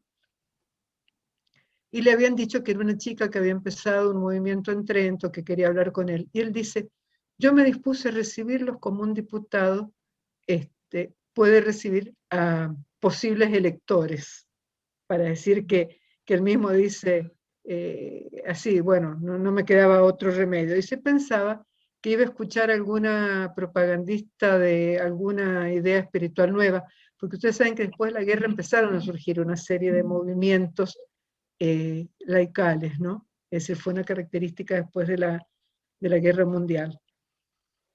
Dice, esta mañana en Montecitorio es el edificio de la Cámara de Diputados, he sido llamado por ángeles, escribe él ese día en su diario, el 17 de septiembre de 1948. Un capuchino, un menor, un conventual, un terciario y una jovencita, Silvia Lubick, la cual está comenzando un movimiento en Trento. Ella ha parlado como un alma inspirada por el Espíritu Santo. Pero en sus memorias ingenuas dice, yo pensaba esto, que me iba a encontrar con una propagandista, alguna idea espiritual como una idealista, dice, que me iba a hablar de Dios. Dice, en cambio, me encontré no con una que hablaba de Dios, sino con una que hablaba con Dios. Y esto para él fue muy fuerte, porque el descubrir en esta joven este caudal de vida,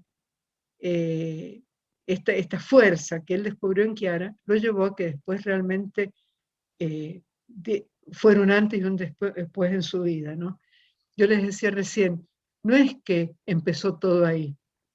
Sí, yo creo que yo siempre me he preguntado, y tuve la oportunidad y me quedé con la oportunidad de hacer llegar una pregunta a Chiara, que qué es lo que ella consideraba que Foucault le había dado personalmente, porque ustedes piensen, yo más de una vez he pensado que Chiara, una chica cristiana, católica, seguramente tiene que haber leído algo de él antes de conocerlo, porque los libros de él eran libros comunes que al alcance de todo el mundo, porque son tales las coincidencias que hay entre el primer foco, diríamos así, y Chiara, en temas como el de la unidad, por ejemplo.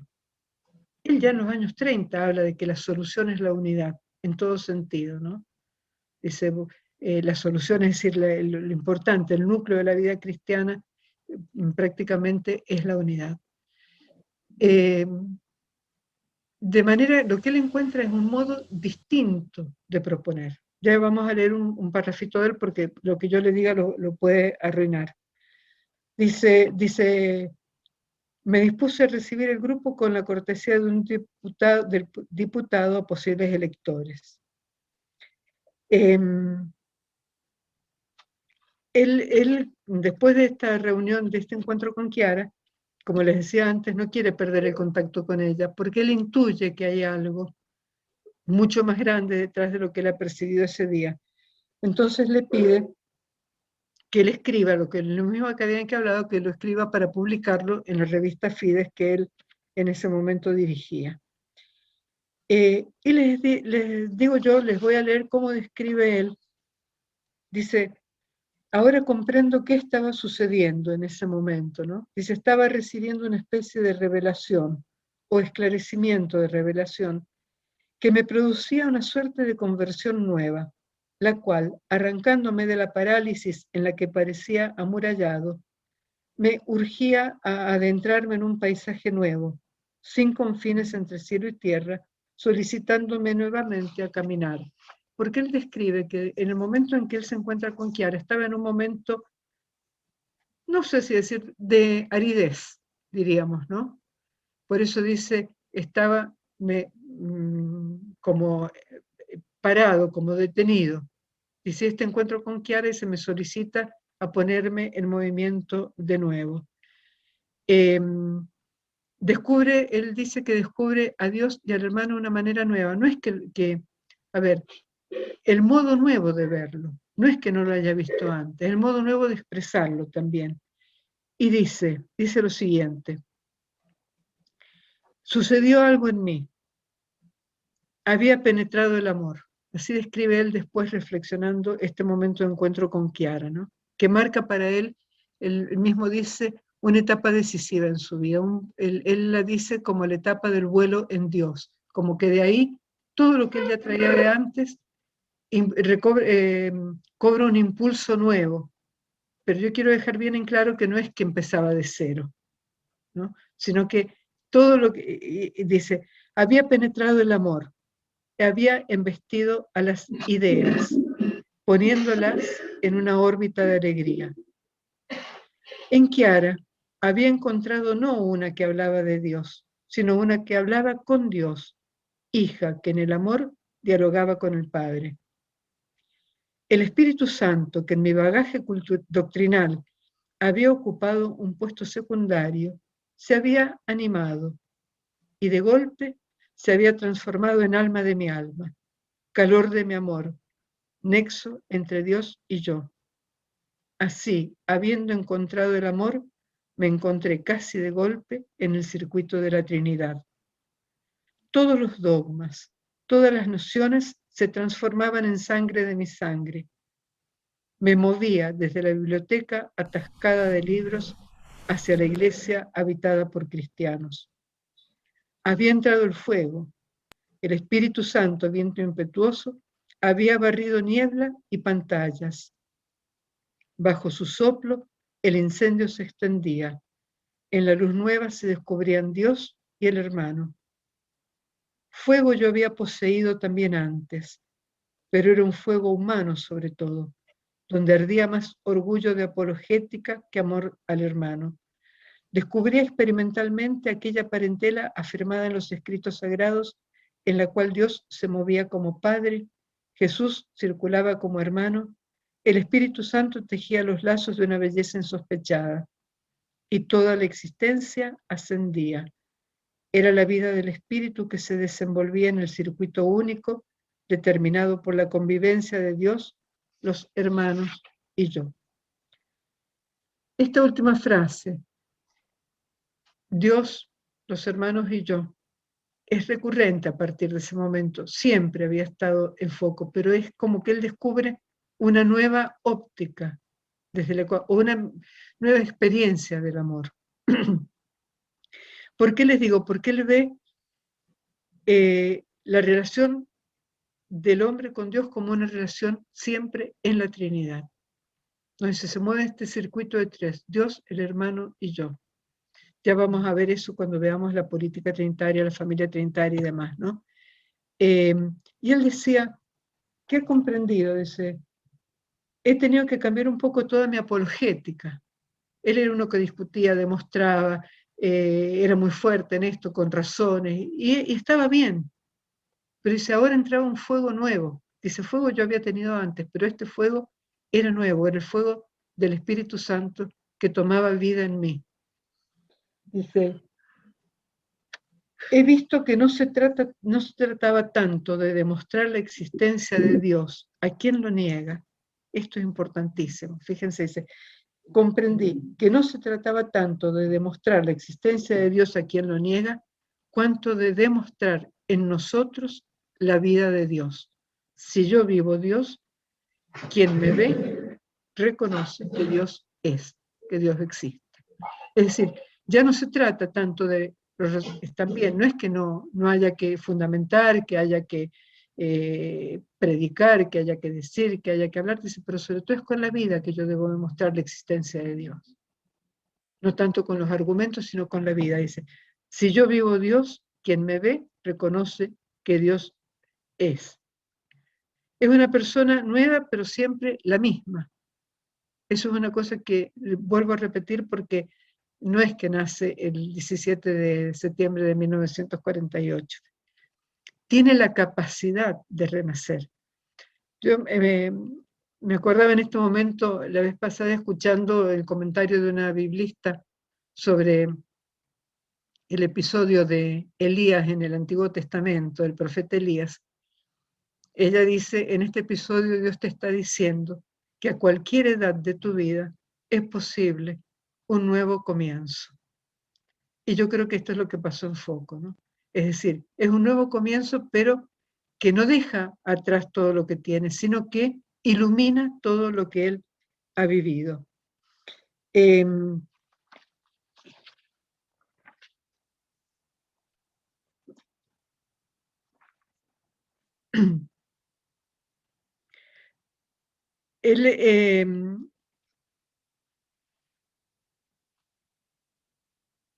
esta exigencia de autenticidad que él personal y de radicalidad utilitaria en el vivir su fe, como que se acentúa, pero se acentúa con una dimensión mucho más, ¿cómo decirles?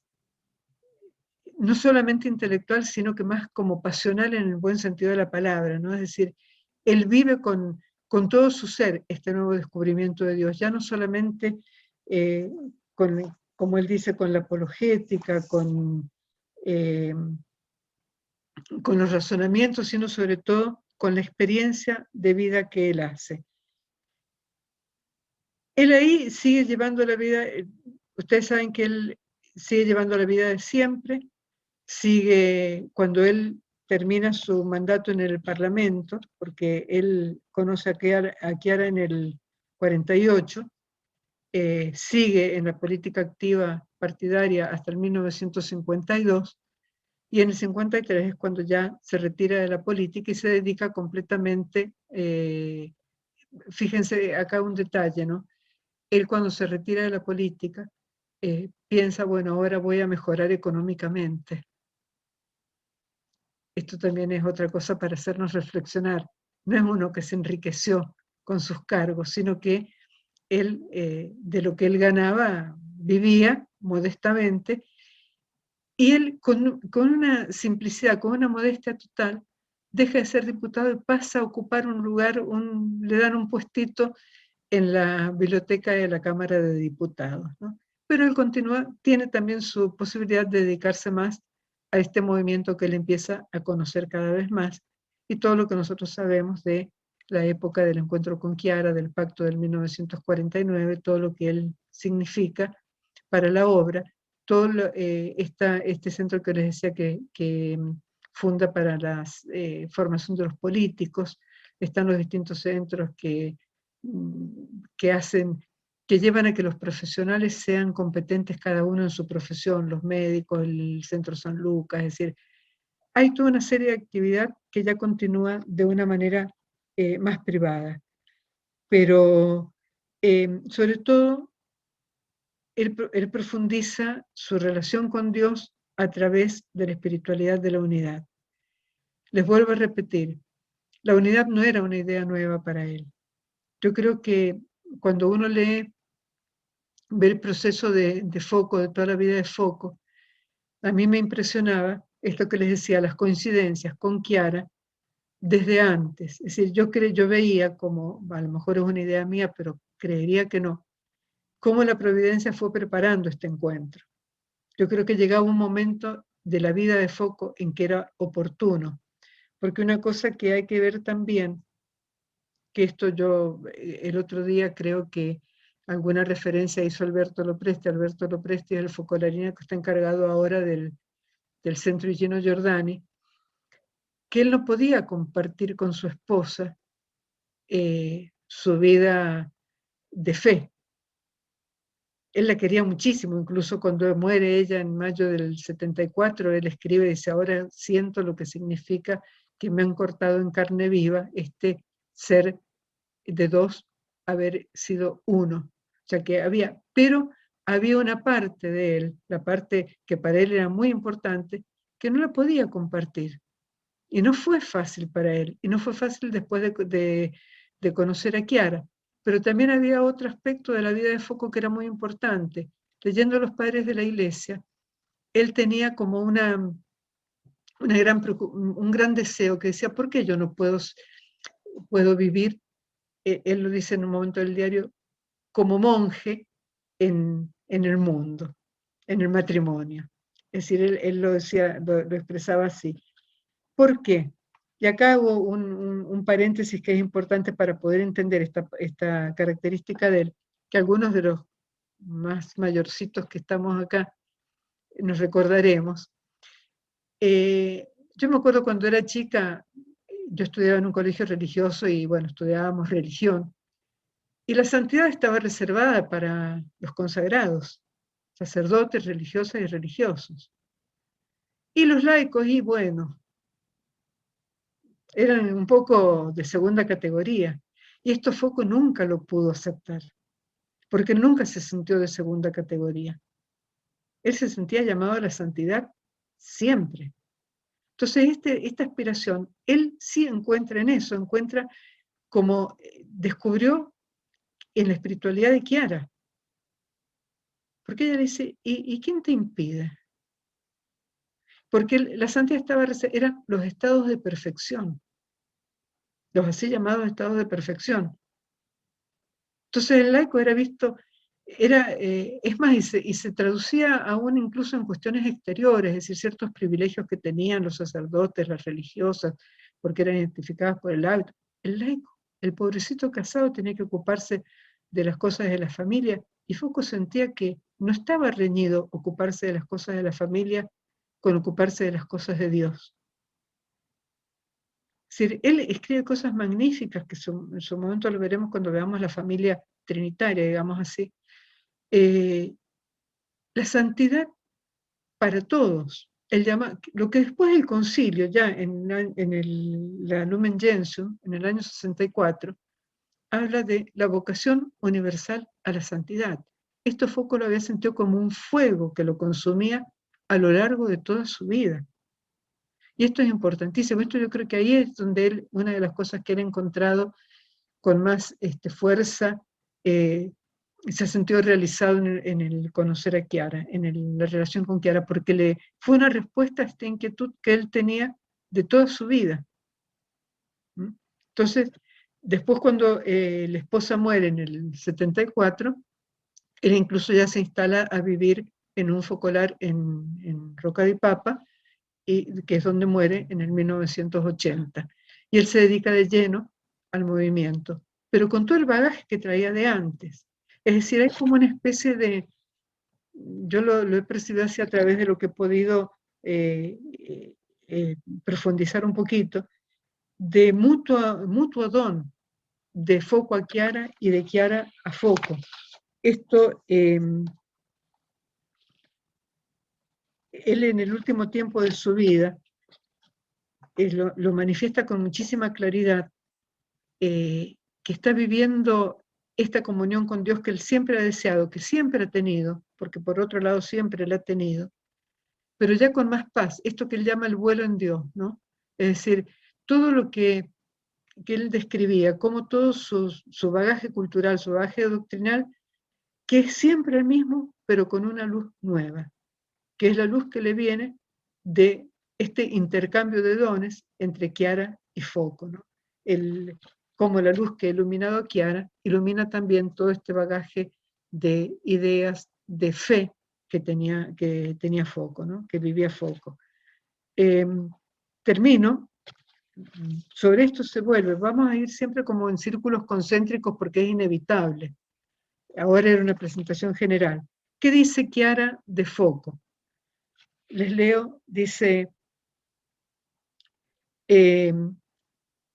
en el día del funeral, el perfil que hace, Chiara tuvo la genial intuición de hacer una síntesis de la personalidad de Foucault a través de las bienaventuranzas. Y dice, ha sido puro de corazón en manera excepcional, pureza que le afinó los sentimientos más sagrados y los potenció. Ha sido pobre de espíritu, completamente desapegado no solo de todo lo que poseía, sino sobre todo de todo lo que era. Estaba lleno de misericordia. Junto a él, el más miserable pecador se sentía perdonado y el más pobre se sentía rey. Incluso como político ha sido un operador de paz. Conquistaba a todos con su mansedumbre. Afligido en el alma y en el cuerpo, ha sabido convertir el dolor en amor. Tenía hambre y sed de justicia, por la cual ha combatido toda la vida y ha sufrido persecuciones por el nombre de Dios. Por eso nosotros pensamos que entre los tantos logros alcanzados en su vida se encuentra también el de la santidad, porque también esto ha sido Giordani, un verdadero seguidor de Cristo, un hombre de Dios. Esta es la síntesis que Chiara hace de Foucault. Y yo les quería terminar, si la encuentro, porque con una frasecita, con una que es bastante conocida, ahora no la voy a encontrar, porque la quiero leer textualmente, de Monseñor Hemerle, este obispo amigo del movimiento, que después que Foucault, a la muerte de Foucault, dice: si alguien me pidiera que le mostrara el paraíso, creo que le tendría que decir: lo he visto en los ojos y en el corazón de Giordani. Sí, en los ojos y en el corazón de un político. Vivía en el cielo y tenía así las manos libres para la tierra, ¿no? Esto me parecía que es una definición muy cortita y muy linda. Uno que tenía el corazón en el paraíso, en el cielo, pero las manos, y por eso las manos libres para la tierra. Es lo que le daba la libertad de poder expresar todo lo que sentía, todo lo que decía. Esta era la libertad de los hijos de Dios, ¿no? De esta pureza de corazón de la que habla Chiara. Yo veo que se cumple la hora. No sé si hay alguna cosa más que quieran decir, agregar o comentar. Elina, además de una enorme gracias, dejamos por si hay alguien que quiera comentar, yo puse en el chat la dirección de email de Focolares Patagonia para quien quiera pedir el material. También una dirección de la página web de la editorial Ciudad Nueva, que tiene los libros en castellano de Gino Giordani. No sé, expresarte el enorme gracias de habernos hecho descubrir en estas 2 horas esta personalidad magnífica, enorme, de este santo cristiano, político y todo lo demás. Y quisiera poner una frase que dijiste, con una gran capacidad de renacer. Ojalá también sea, este es el augurio que nos hacemos unos a otros, ¿no? Con esta capacidad de renacer. Si hay alguien, bueno, acá los agradecimientos, ¿no? Solo para redondear un poquito también, quería decir que los próximos encuentros son el 28 del 8 y el 16 del 10. Esos serían nuestros próximos encuentros. Ahí lo pongo ahí, así ya quedan puestos en el chat. Son los encuentros que vamos a descubrir. Entonces, Elina, nos decís cuáles serían las 2 temáticas. Las 2 no, son títulos, por supuesto, porque Sí. sabemos que no son 2 temáticas, ahondamos en un pozo sin fin. Sí, en realidad la idea es que estaba previsto para hoy, pero por eso les digo que por más que uno quiera sintetizar después, poner un poco cuáles son los pilares del pensamiento, de la experiencia, de la espiritualidad de Foucault. Por ejemplo, toda la persona humana como imagen de Dios en Cristo, pero yo a lo que voy, que pueden parecer títulos muy altos, pero son concretísimos en la vida de Foucault. Y después también ver el hombre, la Trinidad como modelo social en su vida, en su pensamiento, en su experiencia, concretamente tocando en el último encuentro, todo lo que es una familia trinitaria, una política trinitaria, una economía trinitaria, una sociedad trinitaria, concretamente, bajándolo a la vida, en su pensamiento. Es decir, que para él no era, una de las cosas que creo que es fundamental comprender de él, que no eran ideas, era, sí, profundización de la escritura y de los padres de la iglesia y adhesión al magisterio, pero hechas vida, que es lo que a veces nosotros tenemos dificultad, y muy concreta. La plasticidad que tiene. Por ejemplo, cuando habla, y una última imagen que me acordaba ahora, que no se puede traducir, cuando él te habla de Cristiani in carciofiti. Es decir, compara un cristiano al Alcaucil. El Alcaucil todo dice que están estos cristianos en Carchofite, alcaucilados, diríamos, no hay forma de decirlo, los compara con que están ahí pendientes de su propia perfección, sacándose defectucho sobre defectucho y se les pasa la vida por alrededor. Y si un cristiano está siempre, sí, arraigado dentro, en la unión con Dios, pero proyectado hacia la sociedad en la que vive, concretamente el barrio, el edificio, la escuela, lo que fuere, la familia. Y es practiquísimo, es una cosa que a mí me impresiona eso, la capacidad de demostrar en la práctica estos principios. Pero no seguimos porque yo seguiría. No, sí, seguiríamos escuchándote, me parece, porque hemos mantenido ahí el número. Pero bueno, nos dejaste con frases muy concretas, ¿no? Y sobre todo con el deseo de ser cristianos auténticos, y no, como dijiste, Poncio, el neologismo que La pilatología me parece genial eso. a mí también me encantó, y entonces, bueno, gracias Lina, gracias a todos, este maravilloso público que se mantuvo de principio a fin escuchando esta charla tan importante sobre Foco, sobre nuestro Gino Giovanni. Les agradecemos y entonces los esperamos la próxima cita el 28 del 8. Gracias a todos.